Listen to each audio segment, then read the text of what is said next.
Hey, what is going on, everyone? We are here to check out another Warhammer video. We're jumping into Word Bearers. I'm interested in that group, and we're going to use the Remembrancer's video as something to react to. Wait a second. Hey, people are not going to be interested in that. I was interested. Hey, what's going on, folks? It's Yaboyrocklee. We're jumping into another Warhammer video. If you guys have videos you want to recommend, use the pinned comment. As you guys can see, I just loaded up a whole bunch of tabs of things to check out, and I've saved certain things to my playlist. So those who used links, you guys got basically priorities. I have to what? You know what I mean? Like, what? Let me show you how easy it was for me to make a decision. Another orc video up. Cool. Just opened it up. Loved it. Orc, insanity of each orc explained. Boom. I already got it. So there's that. So that's how easy it was. That's how easy it was. Gaz said, orc, what's that one about? Open that tab. Then I just go over to it. I see who they are. Oh, I actually am not a fan of their format, but they don't have a podcast format. Oh, I'm sorry. Hold on, give me a second. That'll mean to them. It's beneath them. You just need to wait until the time. Okay, actually, this might be a video I check out, so I'll just add it. They have like a podcast format where like the two of them are talking. I'm not really a fan of that, so I'm gonna jump into West Hammer. Nope. See, that's how ADHD gets you. The Lorgars and the Word Bearers, explained by an Australian. Just to let you guys know, I do prefer a mix of entertainment / comedy / jokes. Bricky is good at that. Majorkill is fantastic at that. And West Hammer does a nice little right in the middle of it. Depending on what his topic is, I may not be able to binge it, but it's right in the middle. My homie Remembrancer tends to be epic in the way he explains things, and he survived. I like that.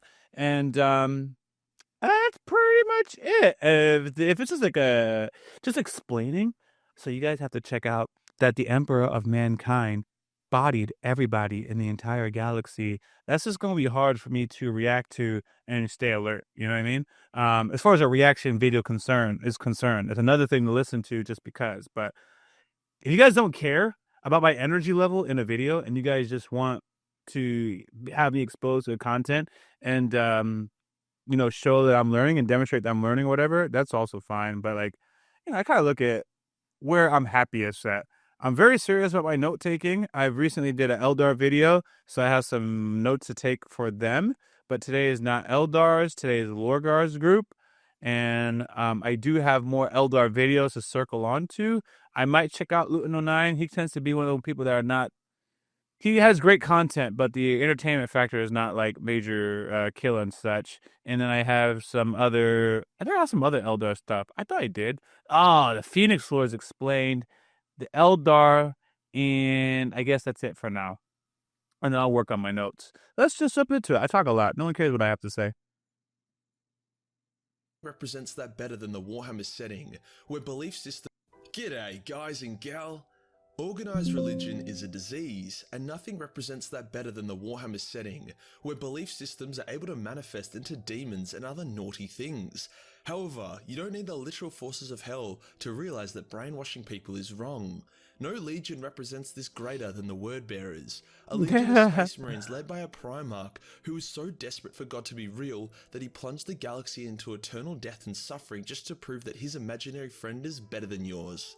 Now, I like to joke about Lorgar being a pedo, or that his sons are just a bunch of neckbeard larpers with sticks up their ass, but the Word Bearers are actually an interesting bunch, and I would say probably have one of the healthiest relationships with chaos out of all the traitor legions. Obviously not a high bar to set, but that still counts for something. Yes, it does. Before we get started, I've recently launched the Majorkill Mini that you can use in tabletop for Warhammer 40K, Fantasy, Age of Sigmar, or just as an avatar for a slicker D&D campaign you want to run.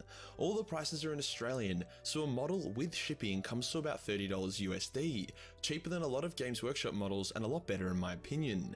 For everyone that buys a Majorkill model and paints it, you will get your model featured during the intro of one of my videos in the future. So if you've ever wanted dozens of thousands of people to see your painting skills, then here's your chance. The STL files as well That's as the pretty helmet cool. and shoulders are available separately, so you can convert your official models into your own Majorkill homebrew if you choose to do so. Everything is available for sale on the Majorkill website. Today we'll go over who the Word Bearers are Majorkill and is what they serious got up to during about the Great this. Crusade and Horus Heresy.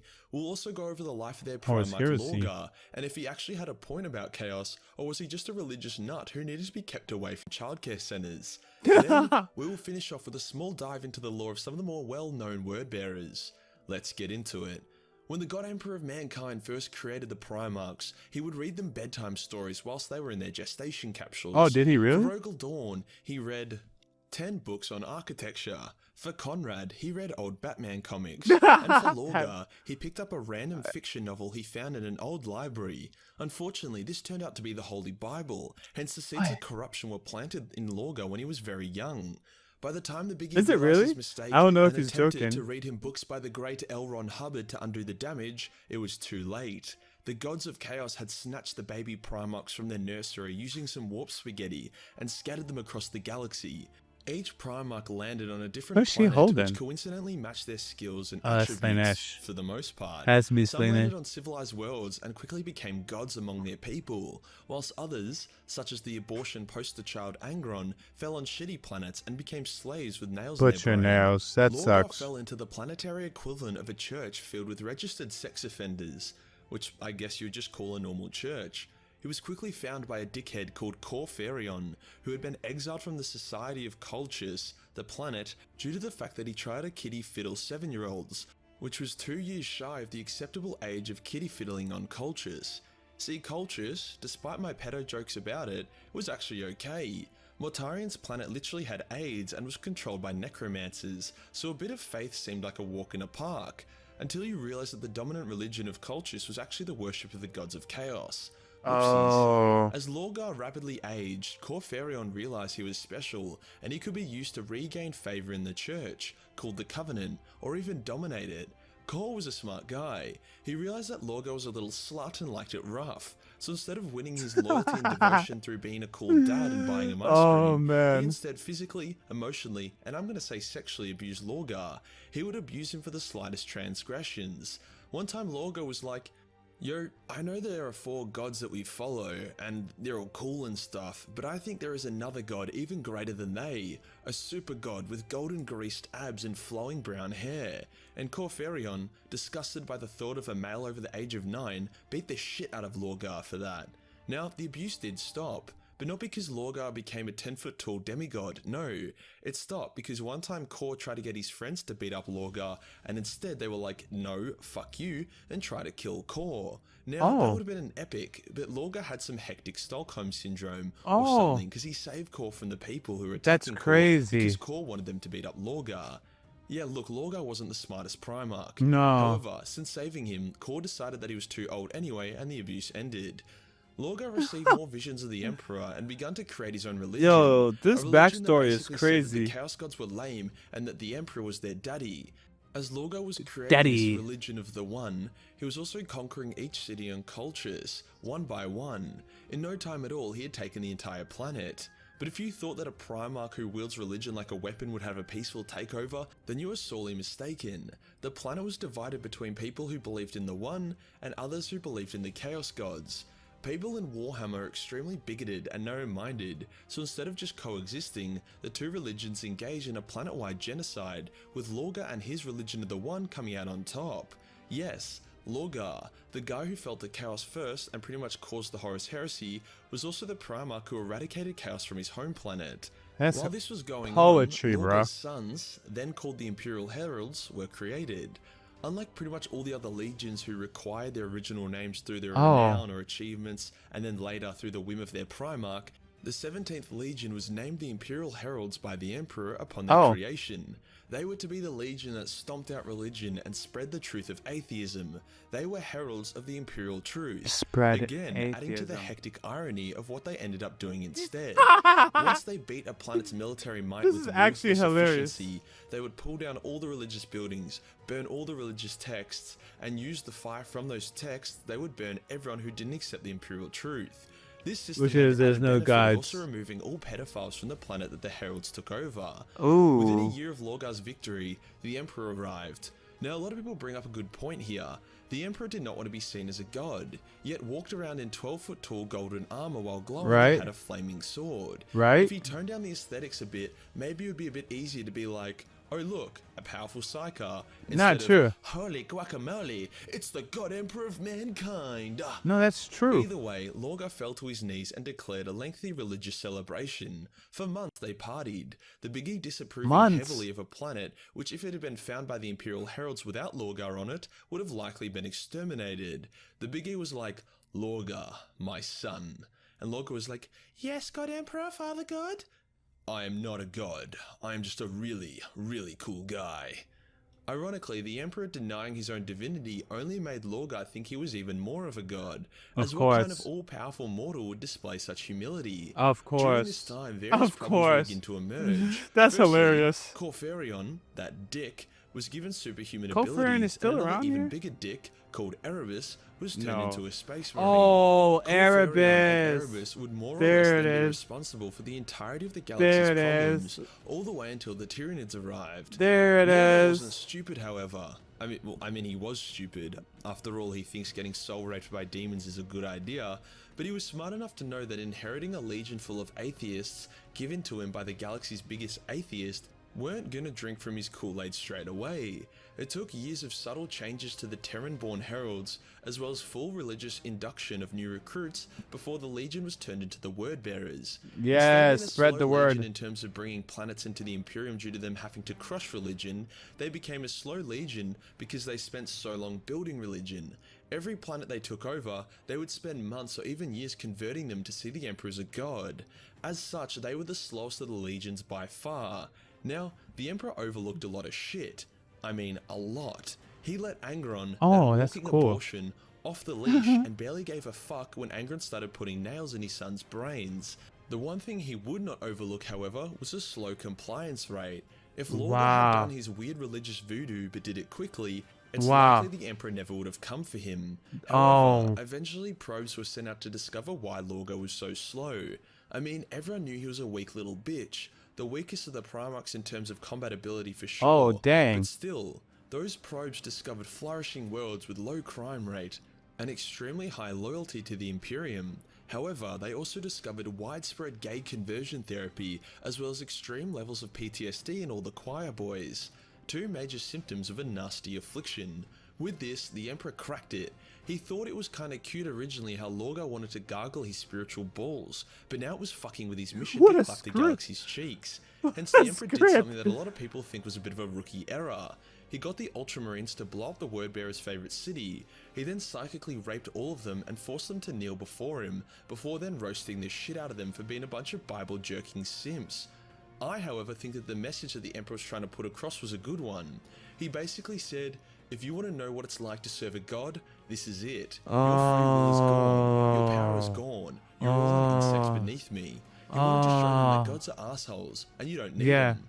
Whilst Lorgar did finally accept that the Biggie was not a god, he still craved a god in his life. This kind of means that Lorgar would have fallen to chaos no matter what, unless the Biggie was able to manipulate Lorgar into spreading the Imperial truth, tricking him into thinking it was a religion. Following that little incident, Lorgar had an existential crisis, and was told by Kor and Erebus that there were not a gods good out there, idea. and he should go praise them instead. Hence Lorgar began his pilgrimage to find a sugar daddy. While he was off, he got his legion to tear across the galaxy and bring planets into Imperial compliance at such a rate that it surpassed the other legions. Everyone thought Lorgar had finally gotten the message. Instead, Lorgar was off playing with demons and just used this as a cover. These planets were also seeded with chaos corruption, so that when the time came, they declared their allegiance to chaos. Lorgar went to the Eye of Terror and sent some of his sons to take a peek. Now, putting someone in the Eye of Terror without telling them what is up is like tricking your mate to grab an electric chicken wire. It's not the zap that gets ya, it's the fact that you didn't know the zap was coming. Hence, the Marines that went in either died or were possessed by demons. But for some reason, the possession was actually quite low-key and pleasant. Kinda like those animes where the protagonist has a demon inside them, and despite initially being like, ah, demon, get out you slut, eventually they learn to coexist in the one body and become friends. Foremost of these new demi-demons, called the Galvorbak, was Argel Tal, who was actually surprisingly chill for a demonic pedophile. Lorgar would then travel throughout the Eye of Terror, travelling through time with the help of a demonic guide to understand the nature of chaos. Sure, he was being manipulated, but to a way lesser degree than the other traitor Primarchs. He saw chaos for what it was and chose to join it anyway. He did not want there to be a massive war or for there to be mass suffering. He instead realized that for mankind to join in a harmonious relationship with hell, atheism had to go, and it was not going to go quietly. Now, as bad as it sounds, Lorgar's perception of chaos was actually not that bad. Balanced joinings of demons and humans were possible, as displayed through his Galvor back. The only issue, however, is that once Chaos gained control of the galaxy, it's likely that this balance would be shattered, and that Chaos's evil nature would remove all the cool parts. By the time Lorgar finished his pilgrimage, he was a servant of Chaos. Lorgar was still the little bitch boy Primarch though, and he knew that no one would follow him against the Emperor, especially if they had to shove tentacles up their ass to do so. Hence, he put his efforts towards corrupting Horus. This wasn't that hard, as Horus was already losing his shit over his ever-encroaching male pattern boldness. Hence, when Horus was put into a coma due to chaos shenanigans, and then awoke from that coma due to more chaos shenanigans, Lorgar had the leader he needed. From there, he helped orchestrate the Isfahan site massacre, where the Salamanders, Raven Guard, and Iron Hands were baited into attacking Horus, but ended up getting betrayed. Lorgar very nearly died that day, and only survived due to hectic plot armor. See, during his pilgrimage, his demon guide said, "Whatever you do, do not fight Korax at any point, or you will die." And he did. Korax was tearing the Galvor back, Lorgar's favourite sons, a new arsehole, slaughtering them like sheep. It was really quite embarrassing for Chaos actually. So Lorgar stepped in and embarrassed himself and Chaos further, as Korax completely raped his asshole and disemboweled him really easily. Lorgar would have died that day if Conrad had not intervened and saved him. Shout out for Conrad Kurz. That's right. Out of all the people, it was Psycho Batman that saved Lorgar. The funniest part about this was just before Lorgar fought Korax, he embraced his inner power and basically went Super Saiyan, yet still got completely fucked on. While this was happening, the rest of the Word Bearers led by Khor Pharaon attacked Ultramar with the primary intention of crippling the Ultramarines and denying them a role in the Horus Heresy via creation of a hectic warp storm and a secondary role of destroying Macragge, the capital of Ultramar.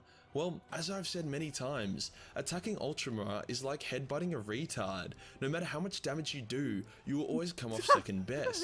Hence, Khor could not even get past the planet of Kelf. Are you listening However, to this he was description? successful in creating the warp storm. I'm a bad person. The warp storm was further... I'm incredibly a bad person.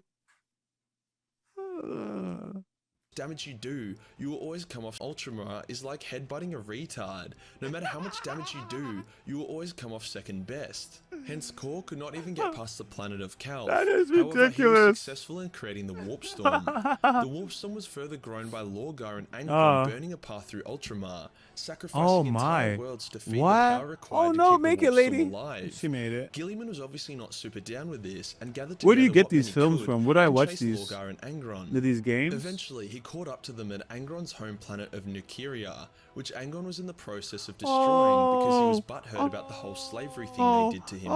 With Angron having fun on the surface of the planet and Lorgar having not read Sun Tzu's Art of War book, Gilliman, even with his small ragtag fleet of broken ships, was able to engage both Lorgar and Angron's fleets. He destroyed Lorgar's flagship and nearly took over Angron's one before he deployed to the planet's surface. A hectic battle broke out, and Gilliman faced Lorgar in a melee fight.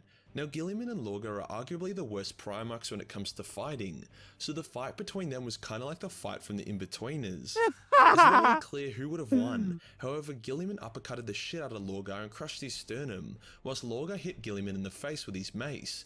Overall, that's hilarious. I have to give it to Gilliman, purely because he was able to hold back Angron for a time despite missing half his face and being tired with his fight with Lorgar. Before Angron could kill Gilliman, however, his brain nails climaxed and begun killing him, so Lorgar turned Angron into a demon prince. Gilliman saw this and was like, yeah, fuck that, and ordered a retreat. Lorgar had grown to realize that Horus was shit at leading chaos and decided he should take over instead. He bound Fulgrim to his will, and he planned out a pretty solid backstab on Horus that probably would have worked for anyone else other than Lorgar. See, Lorgar got betrayed, and when Horus arrived to meet him, Horus knew what Lorgar was planning, and he beat the living shit out of him. Lorgar was then banished from the rest of the heresy, whilst the Word Bearers either pledged to Horus, continued to fight the Ultramarines, or went off to sulk with their daddy. Horus invades Terra, kills the glorious Hawkboy, cripples the Emperor so badly that the Biggie would forever remain a massive strain on the Imperium's healthcare system before he himself would be completely obliterated by the Emperor. The traitor legions are hunted across the galaxy and eventually all end up in the Eye of Terror. Lorgar then becomes incredibly useless and begins having a fat wank to the endless tide of child pornography that the Chaos Gods provide him. At some point during this, he also ascends to become a demon prince, probably just because the Chaos Gods felt bad for him. He did break from his meditation once. Corax was still understandably mad about Istvan and had been single-handedly tracking down and slaughtering the entire Word Bearers Legion. Corax at this point had embraced his darkness and had likely become a loyalist demon. Yes, a loyalist demon. Was like, I am more powerful than I ever was. You will not be able to match the darkness of chaos. And then Corvus was like, heh boy, and proceeded to once again completely rape Lorgar and further embarrass Chaos. Lorgar ran away and claims to have went back to his tower to continue his meditation. However, I reckon he's just shitting himself and hiding. After all, Corvus did say that he now had his scent and that he would never stop hunting him. The Word Bearers were now without their Primarch, however stayed mostly coherent. Like, they were so organised that they had an official rulebook which stated what Reds they could dye their power armour. They fell under the control of either Erebus or Corferion, who headed a dark council. However, man, look at this guy. Are fighting a subtle war against each other for control of the entire legion. This is cool. With the opening of the Great Rift, it seems that maybe Lorgar will go out and do something, but he needs to deal with this Corax problem first. So now we know about Lorgar and the Word Bearers, I want to drill down a bit on a few of their key characters I mentioned. Firstly, Argyll Tal. Now, don't get me wrong, Argyll was still a bad person, but he had this sense of honour and personality that, while evil, kinda showed that he wasn't a total piece of shit. He was Lorgar's favourite son, and was best buddies with Khan before Khan went off the rails. Unfortunately for Argyll, he was stabbed in the back and killed by Erebus during the battle on Erebus, because Argyll's influence and bromanship with Khan would have prevented Khan from going completely insane and becoming the avatar of Khorne. At least that's what Erebus says. Completely, because he was stabbed in the back and killed by Erebus during the battle on Angron's planet. I'm hearing that again. Argyll's influence and bromanship with Khan would have prevented Khan from going completely insane and becoming the avatar of Khorne. At least that's what Erebus says. I just think Erebus was a jealous prick. It was sad though. In Argyll's final moments, his demon was like, dude, kill Erebus now. Kill him. He's going to kill you. Fucking kill him. And Argyll was like, bro, relax. He's not gonna... Dead. That's sad. We have Erebus. Now, everyone knows Erebus. Fuck Erebus. But do you know why he sucks so much? No. Well, he was pretty much the architect of the Horus Heresy. Okay. He was a Chaos worshipper even before he met Lorgar, and he bided his time. He introduced Lorgar to Chaos, he supplied the knife which turned Horus to Chaos, he killed Argyll Tal, he twisted Tarek's body into a demon, and he was a smug asshole about it the whole time. Fortunately, he has been punished for his sins many times. Horus peeled off his face for being an uppity asshole, and Khan kicked the living shit out of him for killing Argyll. Then we have Corferon, who's just as big of an asshole as Erebus, but fuck Corferion. Yeah, I got it. Corbus and Corferion. Doesn't roll off the tongue as nicely. Cor was forever Lorgar's mentor, but he was also a stupid narcissist prick. At one point, he actually had Guilliman at his mercy, and instead of killing him, he stabbed him with a chaos knife to try and corrupt him, just like how Horus was corrupted. That didn't work. Trying to corrupt Guilliman is like trying to spread frozen butter on cold toast. Hence, Guilliman replied by punching a hole through Cor, which Cor survived because plot armor. The Word Bearers are a pretty disliked legion overall, due to their living characters being twats and their likeable characters being dead. Lorgar's original vision of chaos actually did have a valid point, and he was very well written in books such as The First Heretic. However, now he's just another pawn of the evil that is chaos. His morals and vision are broken, and there is nothing left except for a little pedo man who is scared of ravens. And that does us for today, Scared of ravens. The lore and story of Lorgar and the Word Bearers. Remember guys, the Majorkill minis are live and available. You could even convert them into Word Bearers if you want to. However, I can't remember the last time I saw anyone paint Word Bearers. If you enjoyed the video and want to support the channel, then Patreon is the place to be. Only $1 gives you access to a boatload of My Warhammer boy hentai, Roberto. and $10 Yeah. gives you access to the Majorkill hentai. This is when I started paying attention to the Eldar. Shout out to my boy Rabute. Getting it. Calendar. Hit the subscribe button, then hit the real subscribe button for more pedo killing content. Join the Discord for more memes, There's and I'll see you in the next one. Yanari Souls. That was Uveron. Uveron must have been the one that he was giving it to. So we got, god dang it, I'm terrible with names. So it's right around here, Lorgar ran away from Legion. With the opening of the Great Rift, it seems that maybe Lorgar will go out and do a few of their key characters I mentioned. Firstly, Argyle Tal. Now, don't get me wrong, Argyle is with Khan before Khan went on Angron's planet, because Erebus started everything and has been plotting. He turned Largon into Chaos supporter, into a traitor. And what was the other name? It was Khan? Wait a second. Argyle's influence and bromanship with Khan would have prevented Khan from going completely insane and becoming the Khan avatar is of the... Khorne. At least that's what Erebus was like, bro, relax. He's not gonna... Then we have Erebus. It was like, bro, final moments, he's done, would have prevented Khan and killed by Erebus during the battle on Evil. Khan and dude. There's another name I'm missing. But he was pretty right at his time. Khan kicked the living shit out of Horus, peeled off his face. Fortunately, he has been which turned asshole. Where is he? Narcissus prick. At one point, he actually had Gilliman and a Chaos Knife to try and corrupt him. I know how to get him. You know how I get him? It is Lorgar's father. There you go. I know the name I'm looking. Oh, it was Core. Because I heard Khan and Core in the same area, kind of threw me off. Core is Largon's father. Yep. Believed in chaos. Yep. All right. Got everything that I need for remembering my notes. And it was a good video. I liked the word bearers before, but now that I hear a lot of these word bearers are into some pedo stuff that really front and center, because Majorkill keeps making these jokes about it, and I'm like, what do I not know? And I'll support murder, mass genocide, you name it. But there's a couple of hot topics. It's like, nah, even I won't go any further. I actually just prefer not to talk about those things. But no, that was a good video. I like it. It made me back off the word bearers quite a bit.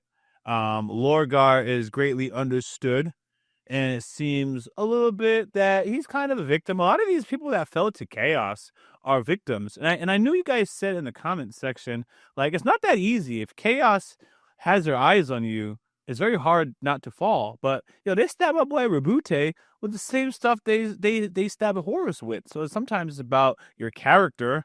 But again, depending on where you were raised and how the Emperor treated you, it was a recipe for disaster. The Emperor coming through and burning down a favorite city and then telling Lorgar, if you want to serve a god, this is what a god will do. That was whack. I'm trying to think of how to say this. I do not have a firearm yet. And I probably will have a firearm in my time. My dad was greatly against them, and I remember he stepped on a toy gun of mine and just stepped on it, completely destroyed it. He doesn't like weapons. And I was like, I'm probably going to get one day. The reason why I don't have one right now is just family, and, I have a kid. Everyone has their rules. We don't need to decide on whether or not it makes a big deal or not. But the point is I don't have one. But I probably will at some point in life, especially as you get older. In Florida, people are crazy. It doesn't matter how well you can fight. People bring a gun and it's over. So you got to have your protection. But it is what it is. Anyways, so, hey, that's the video. I plan on watching one more. So thanks for checking this out. I post I post as much as I can. If you guys don't know, I'm trying to get this channel to 20,000 subscribers, at the very least. I just ask for you guys to subscribe. If you guys like this content, subscribe, suggest videos under the pinned comment. I'm your host, Warhammer, and I'm out until the next video. As always, thanks for supporting this channel. If you don't know, we do have a Patreon, and it's free to join. You can stay updated, suggest content, or vote on polls. If you're interested in our uncut and early reactions to anime, K-drama, Western shows, and movie reactions, which include exclusive reactions not found on YouTube, you can join the upper tiers on Patreon, or you can stick with the edited content right here on YouTube. We got Yaboyrocklee reactions also in the description of this video. Until next time, I'm out.